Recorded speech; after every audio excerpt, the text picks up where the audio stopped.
I think the CGK has definitely a great opportunity to be able to have multi-destination trips to be able to visit all three countries. In my presentation, I was focusing mostly on youth travel and educational tourism. The reason being, these are the best markets to be able to visit all three countries in a trip. Should I tell you a little bit about those markets? So the youth travel, normally they're 15 to 30-year-olds. They want to try to have some sort of experience overseas. They're very interested more in life experiences than in just making money. And they're into informal as well as formal learning. So going to another country to be able to experience a country firsthand and to learn about it is very appealing to this market. And when you look at just the numbers by itself, the international arrivals, about 20% of international arrivals to the United States were this youth market. And that ended up being about $194 billion US.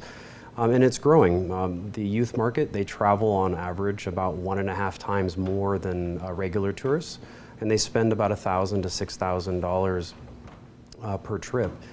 Now, if you look at the growth, especially of the education market within that youth travel market, that's gone almost 28.5% increase in the last 5 years.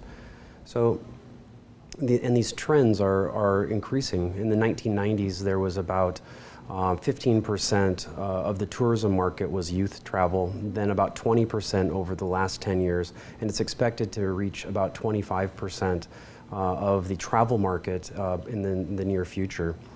And who are the people that are traveling? It's mostly the middle class. Currently there's 2 billion people that are in the middle class, and by 2030 it's expected to be 5 billion people. So that means that there's going to be even more opportunity for travel to CJK, or to China, Japan, and Korea. And more specifically, I was talking about it within youth travel, then education travel, then even smaller would be executive MBAs and MBA travel trips. About 70% of these education programs have an international travel component, and it's ideal for visiting, for example, Korea plus Korea and Japan, or Korea and China, or the three of them together. So they can compare and contrast between American, North American, European economies and Asian economies. So within the scope of the forum, I believe that this definitely fosters a great way for better understanding amongst the different cultures. And of course it promotes peace by having that people-to-people interaction and being able to meet people in the destination, learn about the market, and also take that information home with them. Oh yes. I think that when I was talking about the executive MBA and MBA field study trips, this is a great way to get business leaders, future business leaders, and the executive MBAs are senior business leaders, to be able to meet people within the 3 different destinations, especially since they have the ability to go to the different countries within one trip. And while they're there, they like to do site inspections of companies and get different senior managers, insights. They meet other people, they meet other MBA students within the destination. Those types of bonds that are made during these trips are lifelong. And by doing so, you're increasing the amount of contact within high level of companies, which in turn is good for the economy and good for peace and stability here within the region.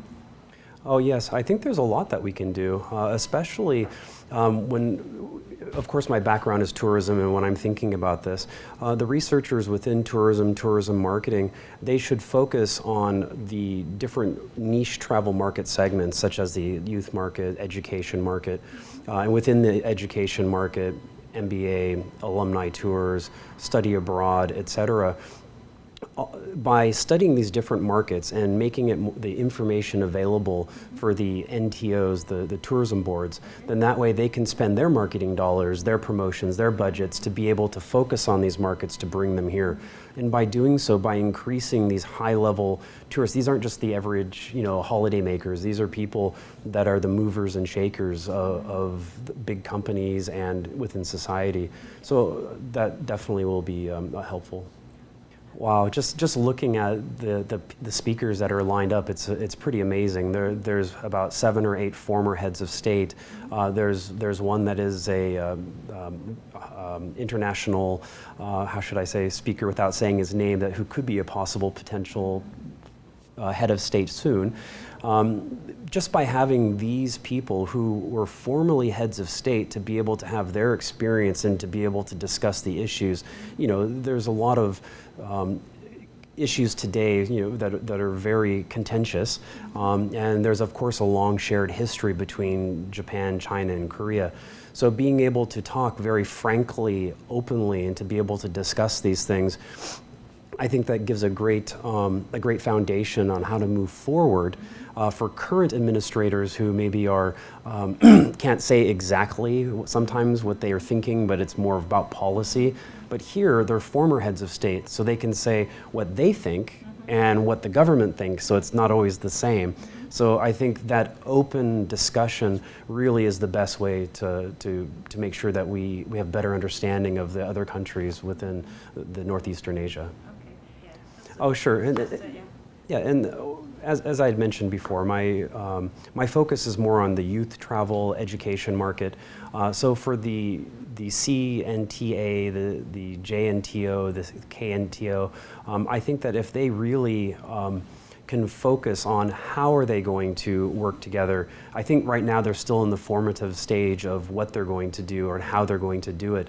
But I think that if they really have a clear goal of how they're going to increase the number of tourists to this region, and also I would give 2 different answers.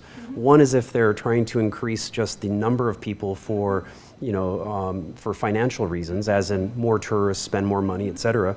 Or are they doing it on more of a philosophical side? Are they trying to increase really understanding of each other's cultures, understanding of creating more peace? Then I think that's when they should focus more on the education market. Getting students to come over, for example, like 5 weeks in China, 5 weeks in Korea, 5 weeks in Japan, and then do that for a semester or a full year for a study abroad. Those types of programs really would integrate the 3 different countries, the cultures, the history, the politics, to have a better understanding for North Americans and Europeans. That's on the political and the philosophical side of why this peace and prosperity. But on the financial side, if that was the focus, then I would focus on the cruise markets. A ship with 3,000 people coming in, stopping at Japan, Korea, and China, increasing the amount of cruise ships.